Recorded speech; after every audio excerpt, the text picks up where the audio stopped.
કે હા હા એસીસીએ અને સીએ હા બંનેમાં કોઈ તફાવત છે? ડિગ્રી તો બધા પાસે આવી જાય છે, બટ એ લોકો જોબ માર્કેટ માટે રેડી નથી. અને એમ્પ્લોયરની બી ઘણી વખત કમ્પ્લેન્ટ હોય છે કે ડિગ્રી છે સાલા પાસે પણ કાંઈ આવડતું આવડતું નથી. નથી. કે we want to make hour candidate job ready. ACC એવું માને છે કે આપણે છે ને બાળકોને પ્રોબ્લેમ સોલ્વિંગ કરતા કરાવવા છે. જ્યારથી આપણે શરૂઆત કરી ત્યારના આ વર્ડ ઉપર આપણે એટલા હા. સ્ટીક થઈ ગયા છે ને ACCA. So I want know the full form of it હા.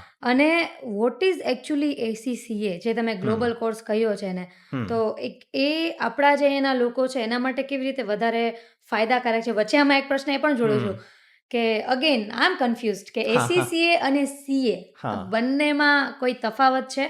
ઓકે યા એસીસીએ જે છે ને એનું એક બે હું તમને બેઝિક આઈડિયા આપી દઉં કે એસીસીએ એનું ફૂલ ફોર્મ છે association of chartered certified accountants. આ એસીસીએની અંદર ક્યાંક ને ક્યાંક ચાર્ટર્ડ અકાઉન્ટન્ટ્સ આવે છે વર્ડ, એટલે અમે સિમ્પ્લિફાઈડ મેનરમાં કહીએ કે એસીસીએ એટલે kind of global chartered accountancy qualification છે કે જેની અંદર તમારે કોમર્સના દરેક સબ્જેક્ટ શીખવાના છે કે જે કોમર્સના વ્યક્તિને આવડવા જોઈએ. આજે આપણે કહીએ કે સાયન્સવાળો છે એ એમ કે યાર મને ફિઝિક્સ નથી ભણવું. અરે એમ થોડું ચાલે યાર. That's a mandatory subject if you have chosen that science. True. Okay.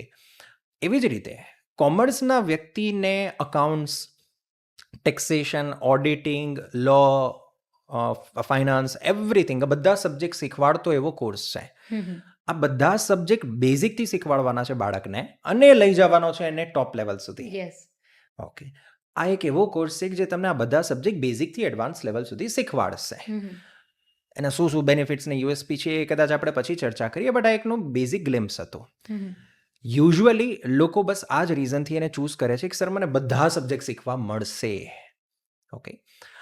ડિફરન્સની વાત કરીએ તો ઘણા લોકો એમ કે યાર સીએ અને આગળ એસીસીએ શું છે ખબર નથી પડતી. ઓકે.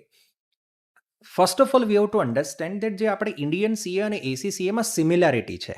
મારે પહેલાં એ કહી દેવી છે, રાઈટ, કે સીએ અને એસીસીએનું કરિક્યુલમ ઓલમોસ્ટ સેમ છે. સીએ અને એસીસીએ ને જોબ્સ જે મળવાની છે ઓલમોસ્ટ સેમ મળશે, કેમ કે ભણ્યું જ બંને સેમ વસ્તુ છે. બંને અકાઉન્ટ્સ ભણે છે, બંને ટેક્સ ભણે છે, બંને ફાઇનાન્સ ભણે છે, એટલે જોબ્સ બી સેમ મળશે. થર્ડ જે બંનેમાં સિમિલારિટી છે એ toughness. I am not saying કોઈ એક વધારે ટફ છે ને કોઈ એક ઇઝી છે. બંને પોતપોતાની રીતે ટફ જ છે. Okay. So these are the similarity. But now what is the difference? Why? કે બંને સેમ જ છે, ટફ છે ભણવામાં પણ, તો શું કામ તો આ શું છે? ડિફરન્સ છે? Yes. તો વ્યક્તિ કઈ રીતે ડિસાઈડ કરે, રાઈટ? ડિફરન્સ એક જ છે, એ છે ઇન્ડિયાની પોતાની એક એજ્યુકેશન અને એક્ઝામ સિસ્ટમ છે, એક્ઝામિનેશન સિસ્ટમ છે. અને ફોરેન કન્ટ્રીઝમાં છે ને ફોરેન કોર્સિસમાં એક પોતાની એક્ઝામ સિસ્ટમ છે Okay. જે લોકો ફોલો કરે છે. આ જ ડિફરન્સ છે. હું કદાચ સીએની એક્ઝામ સિસ્ટમની તો આપણે ચર્ચા નહીં કરીએ, બટ એસીસીએની જે અમુક યુનિક એક્ઝામ સિસ્ટમ જે ફોલો કરે છે ને એ એક બે ગ્લિમ્સ આપી દઉં કે જેનાથી એસીસીએ બહુ ડિફરન્ટ છે. એસીસી એવું માને છે કે આપણે છે ને બાળકોને પ્રોબ્લેમ સોલ્વિંગ કરતા કરાવવા છે. એકચ્યુઅલમાં કે જે ખરેખર ક્યાંક અટવાયેલા છે તો. કેમ કે એસીસી એને ખબર છે કે વર્લ્ડ વાઇડ લેવલ એક મોટો પ્રોબ્લેમ છે કે ડિગ્રી તો બધા પાસે આવી જાય છે, બટ એ લોકો જોબ માર્કેટ માટે રેડી નથી.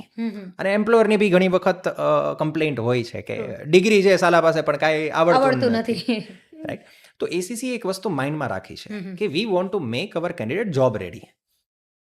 જોબ રેડી બનાવવા માટે એમણે જોયું કે યાર દુનિયાનો કોઈ પણ બિઝનેસમેન હશે, કોઈ પણ કંપની હશે, એમની સામે જ્યારે એમનો ક્લાયન્ટ બેસશે તો ક્લાયન્ટ તમને ક્યારેય એવું નહીં પૂછે કે ભાઈ આ ચેપ્ટરની આ ડેફિનેશન કે આ ચેપ્ટરનો આ કોન્સેપ્ટ મને વાંચીને સંભળાવો.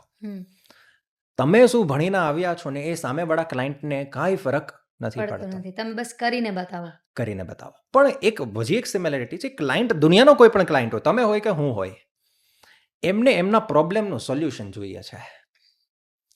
એટલે એસીસીએ કીધું કે ભાઈ આપણે પ્રોબ્લેમ સોલ્યુશન આપી શકે ને એવા કેન્ડિડેટ ઊભા કરવા છે. એટલે એક્ઝામ કઈ રીતે કન્ડક્ટ થશે કહું? કેસ સ્ટડી બેઝડ એક્ઝામથી, જેમાં સપોઝ તમને એમ કહી દેશે કે suggest Mukesh Ambani whether he should enter into gaming industry or not. મતલબ મુકેશ અંબાનીએ ગેમિંગ ઇન્ડસ્ટ્રીમાં એન્ટર થવું જોઈએ કે નહીં, એડવાઇઝ મુકેશ અંબાની. ઓકે. આ પ્રોબ્લેમ છે, આ સોલ્યુશન તમારે આપવાનું છે. અંબાણીને થવું જોઈએ. હા. In which way? ઓલરેડી ઘણા બધા એમાં છે જ એમ. રાઈટ. તો આમાં તમે જોયું કે ક્યાંય બુકનો કોન્સેપ્ટ નથી પૂછ્યો. ઓકે, આ રીતે ACCA out of the different box છે true true and exactly. They believe કે આ રીતે વ્યક્તિને આપણે રેડી કરવો છે.